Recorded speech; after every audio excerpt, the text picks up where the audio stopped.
In today's world, personal growth and self-improvement are often viewed through the lens of quick fixes, productivity hacks, and instant gratification. Many of us seek ways to optimize our time, increase our efficiency, and achieve success without much discomfort or struggle. However, there is an essential aspect of the self-development journey that is largely overlooked in modern productivity culture. Yet it was a crucial component of the teachings of Gurdjieff and his followers, the transformative role of suffering in inner work. In many modern interpretations of self-development, the idea of suffering is often seen as something to avoid at all costs. We live in an age that encourages us to minimize discomfort, whether through work, relationships, or even our own emotional experiences. We seek to maximize pleasure and happiness, often at the expense of deep, reflective work that requires us to confront painful truths about ourselves. However, in the context of true inner transformation, suffering is not something to escape from, but something to engage with consciously. In the past, particularly in the work of Gurdjieff and his direct disciples, the idea was not that suffering should be pursued for its own sake, but that it was inevitable and even necessary for anyone serious about inner development. True personal growth, as understood in this context, is not about avoiding hardship or discomfort, but about using these challenges as tools for awakening. For Gurdjieff, the path of self-awareness was one that required a deep confrontation with suffering that was emotional, psychological, and even physical. Why is suffering so important in the process of transformation? On the surface, this idea seems counterintuitive to the self-improvement culture that dominates today's world. In a society obsessed with comfort and avoiding pain, the idea that suffering could have a positive role feels outdated or even unnecessary. Yet, to truly wake up from the unconscious, mechanical life we lead, we must encounter the areas of our existence that cause us the greatest discomfort, our deepest fears, insecurities, and the emotional patterns that keep us trapped in autopilot mode. This concept of suffering as a catalyst for change is often ignored today, especially in modern spiritual and productivity circles. For example, many self-help gurus teach that the key to personal success lies in positive thinking, setting goals, and taking massive action. While these principles are valid, they often gloss over the necessary process of self-confrontation that comes with accepting our suffering as a powerful tool for growth. There is no quick fix for personal transformation. Real change takes time, effort, and an honest engagement with our inner suffering. This is something that many modern productivity gurus who focus only on external results miss entirely. Suffering, in this context, is not about feeling bad for the sake of it. It is about facing our inner contradictions, those parts of ourselves that remain hidden or repressed. It's about dealing with the inner conflict that arises when we try to break free from old patterns, thoughts, and behaviors. The resistance we feel when we attempt to change is a form of suffering that shows us where we are stuck. It is through this resistance, if we confront it consciously, that we can begin to make real changes in our lives. In Gurdjieff's system, there was a clear recognition that suffering brings awareness. When we are in pain, whether emotional or physical, it's easy to slip into the state of automatic reaction, where we seek to avoid the discomfort, ignore it, or numb it. However, when we learn to stay present with our suffering, we start to experience life more fully, without the distractions of denial or avoidance.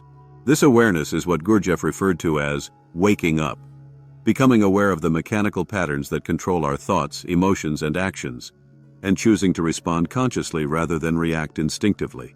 Today, this approach is often overlooked or ignored. Many people in modern self-help circles are focused on quick wins, on becoming more productive, successful, or emotionally stable without delving into the deeper, more uncomfortable aspects of the human experience. But true transformation requires us to look at our suffering not as something to be avoided, but as something to be understood. In fact, without facing these deeper emotional and psychological wounds, no real progress can be made on the path of self-awareness. This process of confronting suffering, however, is not about seeking more pain. It's about using the pain that is already present, the anxiety, frustration, and stress that arise in our everyday lives, as a signal to pay attention to areas where we are unconsciously holding on to old patterns or fears. In a world that often tells us to get rid of pain as quickly as possible, this can seem like a counterintuitive, even dangerous idea. But the reality is that when we use suffering consciously, we transform it into a tool for growth. Another aspect that's often ignored today is that this kind of transformation requires discipline and sustained effort. Inner work is not about overnight success. It's about building the strength to face difficult emotions and situations without giving in to them.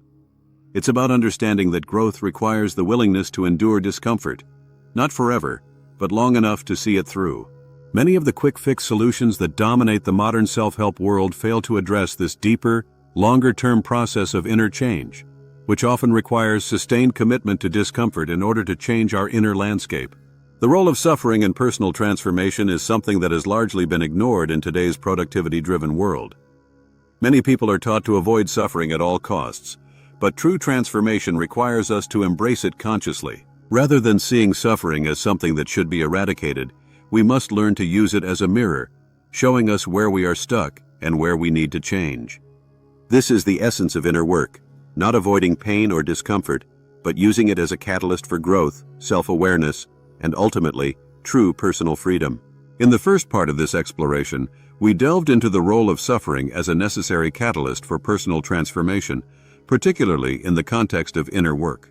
In today's world, the idea of using suffering consciously for growth remains an overlooked truth in modern self-development, often overshadowed by quick-fix methods and the pursuit of comfort. But there is much more to this concept that we need to understand in order to fully grasp its potential for transformation. One essential aspect that is often glossed over is the importance of accepting suffering as part of the human condition. We live in a time when emotional discomfort is seen as something to escape from at all costs, whether through distractions, coping mechanisms, or avoidance tactics. The very idea that suffering could be an integral part of personal evolution feels alien to us because it contradicts the mainstream belief that happiness and success are to be pursued without delay. This mindset, however, tends to create a cycle of repression and denial, where the discomfort that arises is simply brushed aside rather than engaged with consciously. When we begin to recognize that suffering is an inescapable part of life, not something to fear, but something to understand, we start to shift our relationship to it. Suffering is not just a negative force to be resisted, but a signal that something deeper is at play. In the context of personal development, suffering can serve as a mirror, revealing the unconscious patterns, fears, and emotional blocks that shape our lives. But only when we are willing to face it directly can we begin to work through it. This is where the concept of acceptance becomes crucial. Acceptance is not about passively resigning ourselves to pain or hardship, but about recognizing that pain is a part of the process of transformation. By accepting suffering, we also accept that we are on a journey, one that involves continual change, evolution, and yes, discomfort. Without this acceptance, we might find ourselves perpetually chasing after comfort, always seeking relief, yet missing the deeper potential for growth that discomfort offers. There's also the matter of the illusion of escape, the tendency to believe that we can escape from suffering through distractions or indulgences. Whether it's through entertainment, social media, food, or substances, we live in a society that provides endless options for numbing our discomfort.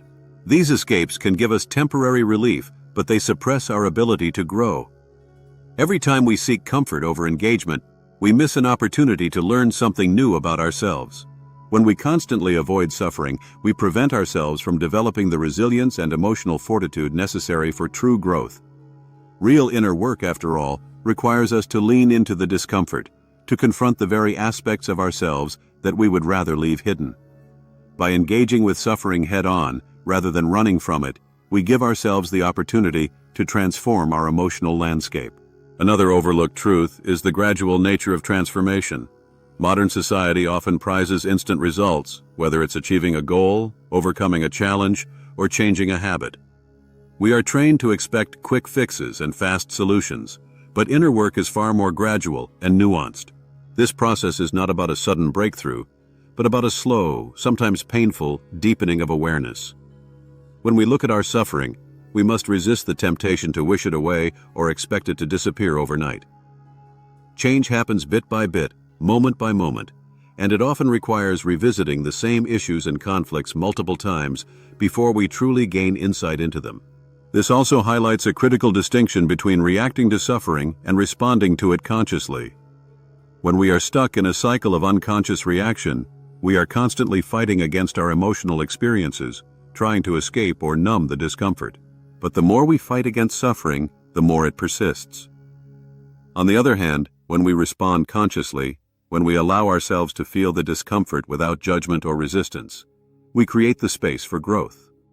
This space allows us to process emotions in a healthy way, and gradually, our relationship to suffering shifts.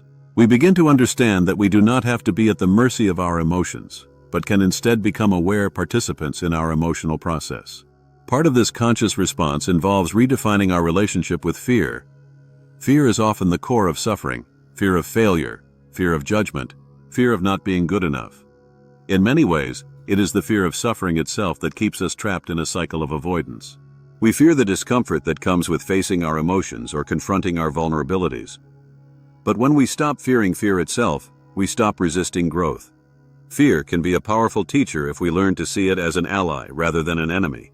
The moment we stop running from fear, we open ourselves up to the potential of transformation. In addition, resilience is a skill that is often only cultivated in the presence of suffering. Many people mistakenly believe that inner peace or emotional stability means avoiding difficult emotions or challenging situations altogether. But resilience is the ability to stand firm in the face of adversity, to remain grounded and focused even when things are difficult. Resilience isn't developed through avoiding hardship. It is developed through facing hardship with awareness and acceptance. Finally, it's important to realize that suffering is not always obvious. Many people equate suffering with intense emotional pain or external crisis, but it can also manifest in more subtle forms. Suffering can appear as anxiety, unacknowledged resentment, or even a sense of dissatisfaction with life that lingers in the background. These subtle forms of suffering are often the most insidious, as they can go unnoticed and unaddressed. Part of the inner work involves being willing to confront these quiet sources of discomfort, even when they don't manifest as overt pain. By acknowledging the small discomforts, we can start to uncover the deeper, hidden layers of our psyche that need attention. The process of engaging with suffering is also a gradual unfolding of wisdom. Each time we face a challenging situation or an uncomfortable emotion, we build upon the insights we've gained from previous experiences. This cumulative knowledge deepens over time, allowing us to grow more grounded, resilient, and aware. It is not the intensity of suffering that matters, but our willingness to be present with it and learn from it. By confronting suffering consciously, rather than resisting it, we turn pain into a powerful tool for transformation. The journey of inner work is never about escaping discomfort, but about using it to build strength, awareness, and ultimately, freedom. Only through this engagement can we truly transform ourselves, not by avoiding pain, but by understanding it, integrating it, and allowing it to guide us toward a more authentic and meaningful life. In this way, suffering becomes a stepping stone, not a stumbling block. It is in the depths of our discomfort that we find the most profound opportunities for change. Only when we embrace this truth can we transcend the limitations that suffering has placed upon us and discover the untapped potential within ourselves.